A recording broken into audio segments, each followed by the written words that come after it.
Hello guys, कैसे हैं आप लोग। मैं रुक्की और हमारे यूट्यूब चैनल निर्मला निर्वाण क्लासेस में आप सभी का स्वागत है।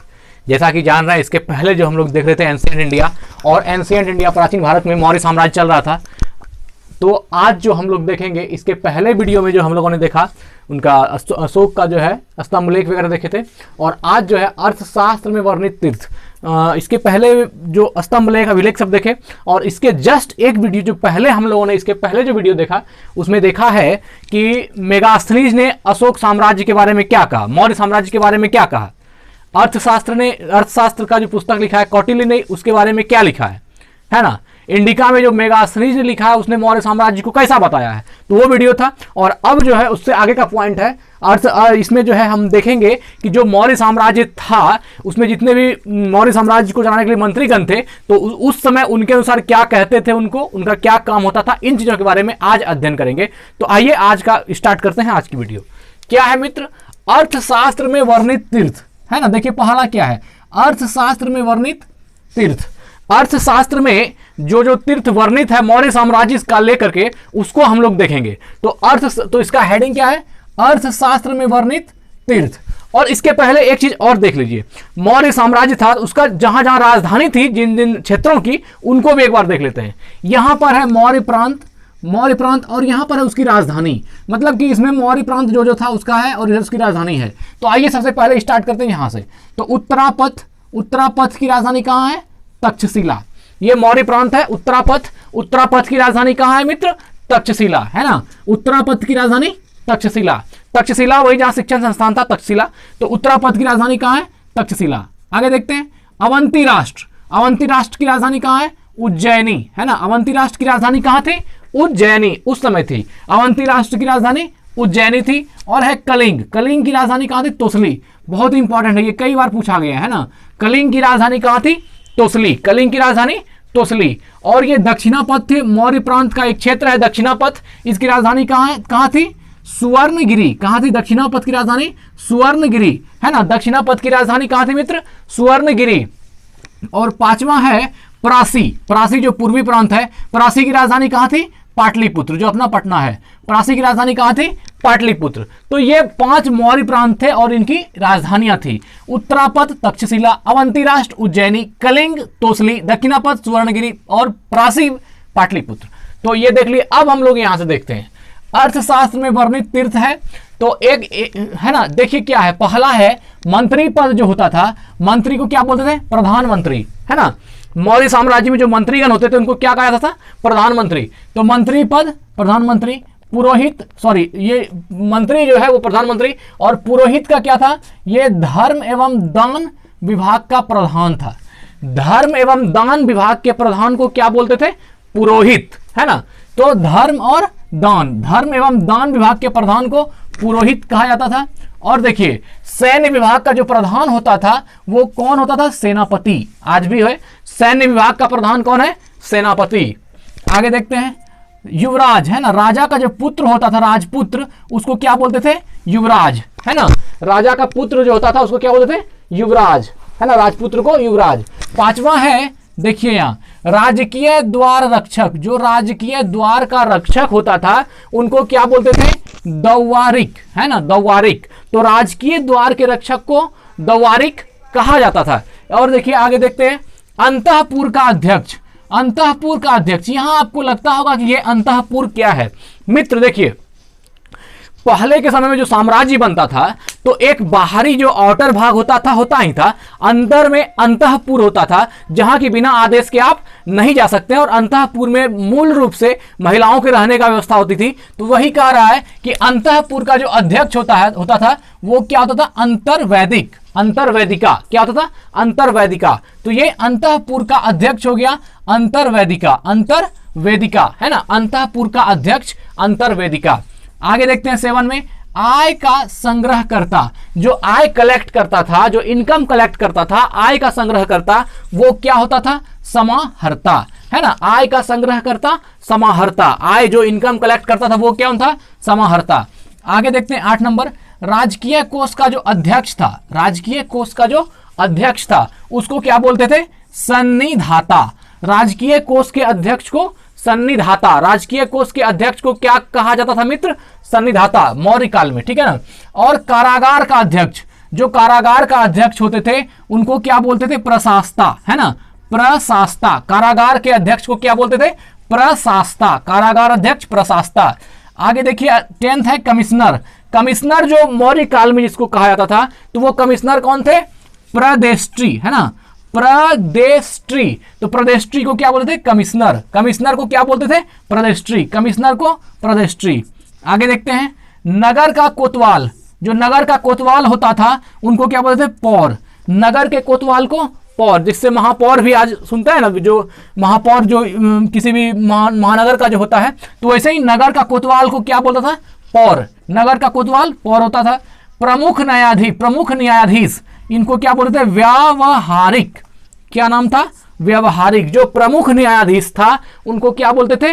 व्यावहारिक, व्यावहारिक। आगे देखते हैं नगर रक्षा अध्यक्ष। वैसे लोग जो नगर रक्षा के अध्यक्ष होते थे उनको नायक कहा जाता था। आपने पढ़ा है मौर्य साम्राज्य में कि सेना का जो मूल सेनापति का जो होता था उनको क्या बोलते थे? नायक। तो उसी तरह नगर रक्षा का जो अध्यक्ष, नगर के रक्षा की जिम्मेवारी जिनकी होती थी, अध्यक्षता जो करते थे उनके नगर की रक्षा की, वो कौन थे? नायक। तो नगर रक्षा अध्यक्ष नायक होते थे। और आगे देखिए क्या है? उद्योगों, है ना, उद्योगों एवं कारखानों का अध्यक्ष। जो उद्योग और कारखानों का अध्यक्ष होता था मौर्य काल में, उसे हम लोग कर्मांतिक कहते थे। क्या कहते थे? कर्मांतिक। उद्योगों एवं कारखानों के अध्यक्ष को क्या बोलते थे मित्र? तो कर्मांतिक। उद्योगों एवं कारखानों के अध्यक्ष को क्या बोलते थे? तो ये बोला जाता था कर्मांतिक, कर्मांतिक। आगे देखते हैं ये है मंत्री परिषद। मंत्री परिषद अध्यक्ष किसको बोलते थे? मंत्री परिषद को, है ना, अध्यक्ष होता था मंत्री परिषद। और आगे देखिए सेना का सामान एकत्र करने वाला, मतलब ऐसा भी था जो सेना का सामान एकत्र करता था। बहुत सारी सेनाएं कहीं जाती थी तो बहुत सारा सामान भी उनका होता था, तो उन सामानों को एकत्र करने वाला, सेना के सामानों को एकत्र करने वाला क्या कहलाता था? दंडपाल, है ना। सेना का सामान एकत्र करने वाला क्या कहलाता था? दंडपाल। फिर देखिए दुर्ग रक्षक। जो दुर्ग, बड़ा बड़ा राजा तो दुर्ग में रहते थे, तो दुर्ग के अंदर जो उनका बनावट था, तो दुर्ग का जो देखभाल करने वाला शुरू में दरवाजे पर है, तो उनको क्या बोलेंगे? दुर्गपाल, है ना। दुर्ग का रक्षक, दुर्ग का रक्षक या दुर्ग रक्षक कौन होते थे? दुर्गपाल। दुर्ग रक्षक, दुर्गपाल। अब देखिए सीमावर्ती दुर्गों का रक्षक, सीमावर्ती दुर्गों का रक्षक अंतपाल, है ना। तो सीमावर्ती दुर्ग का रक्षक क्या कहलाता था? अंतपाल। सीमावर्ती दुर्गों का रक्षक क्या होता था मित्र? अंतपाल। तो यह हम लोग देख रहे थे अर्थशास्त्र में वर्णित तीर्थ। अर्थशास्त्र में किनको क्या क्या कहा गया है उनके बारे में। अब जैसे देखिए है ना, दवारिक किसको बोलते थे? राजकीय द्वार के रक्षक को दवारिक। अंतःपाल किसको बोलते थे? समीपवर्ती दुर्गों का रक्षक अंतःपाल होता था, ठीक है। दंडपाल किसको बोलते थे? तो सेना का सामान एकत्र करने वाले को दंडपाल कहते थे। इस तरह करके उस समय जो मौर्य साम्राज्य में था तो उसका उस प्रकार का बताया गया है। आय का संकलन करता क्या कहलाता था? समाहर्ता। राजकीय कोष का अध्यक्ष सन्निधाता, है ना। कमिश्नर को क्या बोलते थे? प्रदेष्ट्री। और देखिए कारागार का अध्यक्ष क्या होता था? प्रशास्ता। तो ये सारा चीज जो हम लोगों ने देखा, ये मौर्य काल में मौर्य काल जो था उसमें उसके बारे में जो अर्थशास्त्र में लिखा गया है, मंत्री परिषद का वर्णन जो किया गया है कि किसको क्या बोला जाता था, तो वो हम लोगों ने देखा। अब देखिए यहाँ एक पॉइंट है, प्रशासनिक समिति एवं उनके कार्य, है ना। प्रशासनिक समिति एवं उनके कार्य। प्रशासनिक समिति तो ये था, और यहां पर भी है प्रशासनिक समिति। ये क्या है?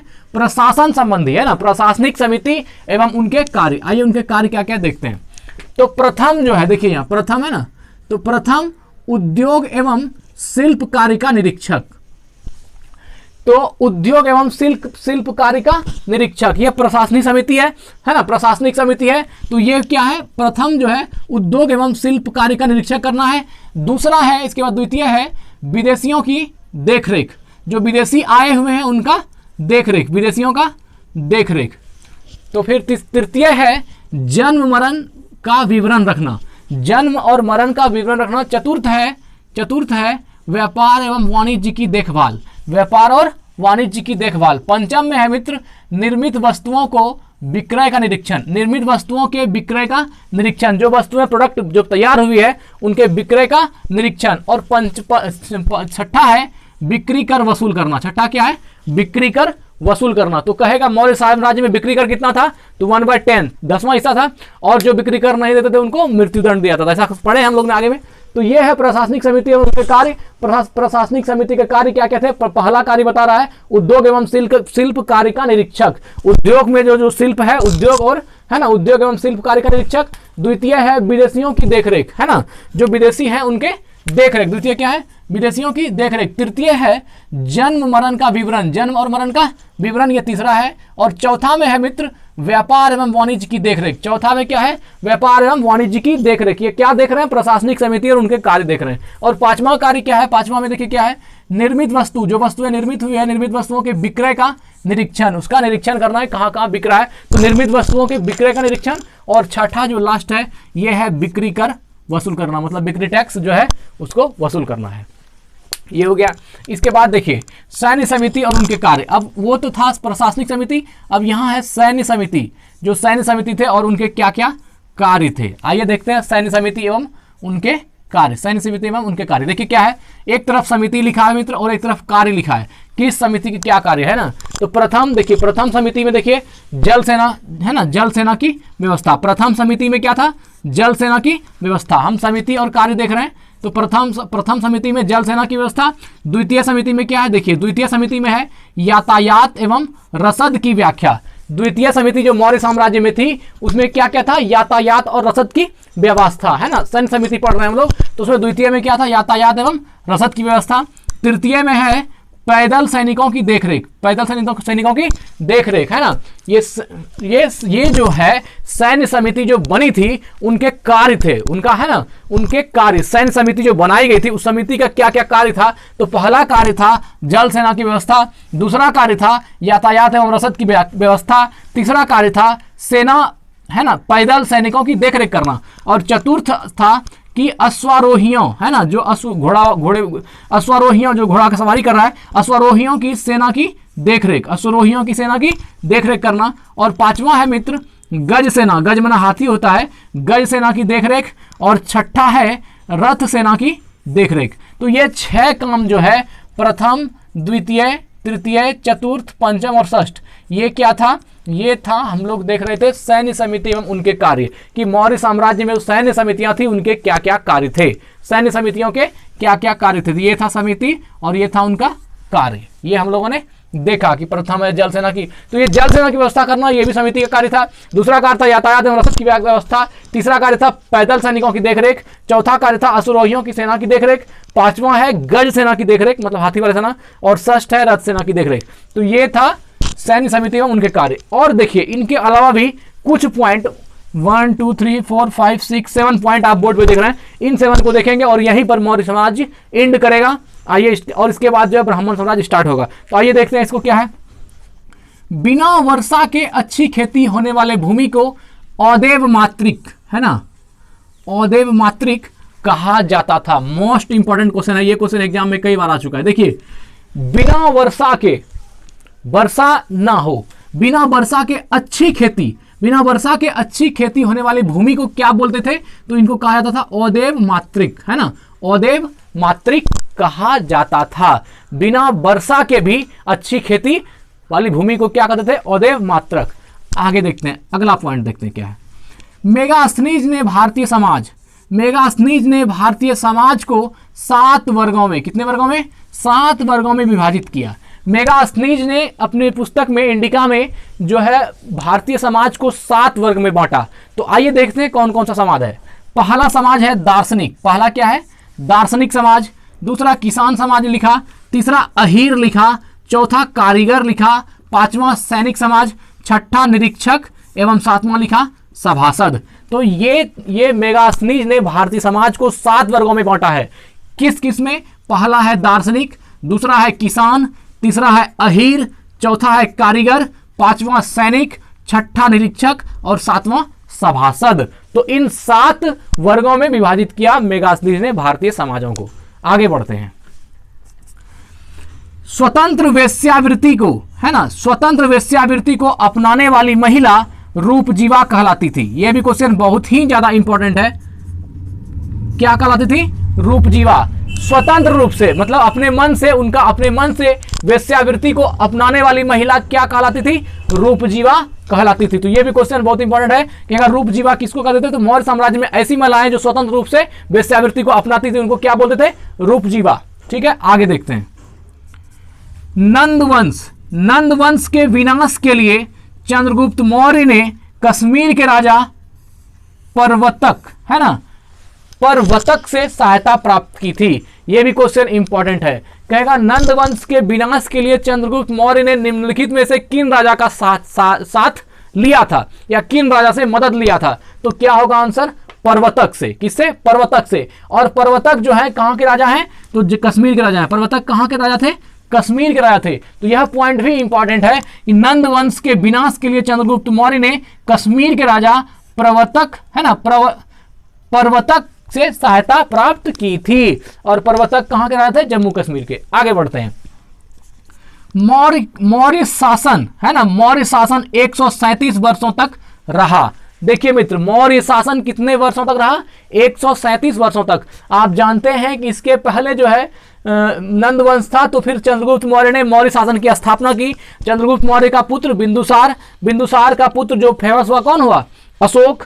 और अशोक के बाद जो इसका पौत्र है दशरथ, वहां तक गया। और फिर लेकिन इस तरह के कुल मिलाकर जो मौर्य शासन चली वह 137 वर्षों तक चली, है ना। मौर्य शासन 137 वर्षों तक रहा। और इसके बाद जो है मौर्य शासन खत्म हुआ और उसके स्थान पर कौन जन्म लिया? शुंग वंश की स्थापना हुई, शुंग वंश स्टार्ट हुआ, है ना। आगे देखते हैं पॉइंट में। मौर्य वंश का अंतिम शासक, मौर्य वंश का अंतिम शासक बृहद्रथ था। ठीक है मित्र, तो मौर्य वंश का अंतिम शासक कौन था? बृहद्रथ था। बृहद्रथ की हत्या इसके सेनापति पुष्यमित्र शुंग ने की। देखिए, बृहद्रथ की हत्या कौन कर दिया? उसका खुद का सेनापति पुष्यमित्र शुंग ने।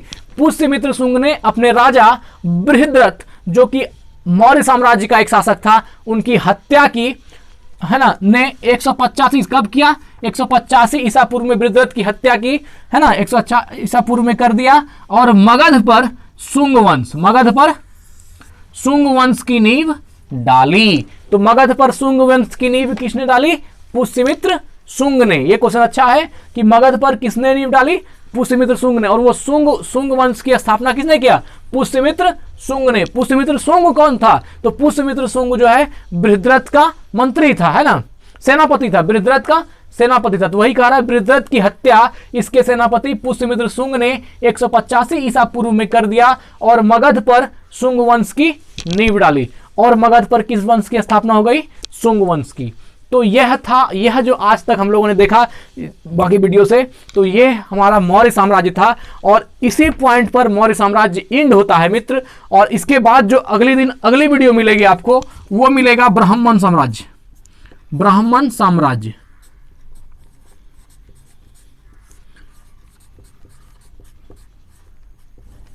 तो ब्राह्मण साम्राज्य स्टार्ट होगा अगली वीडियो में।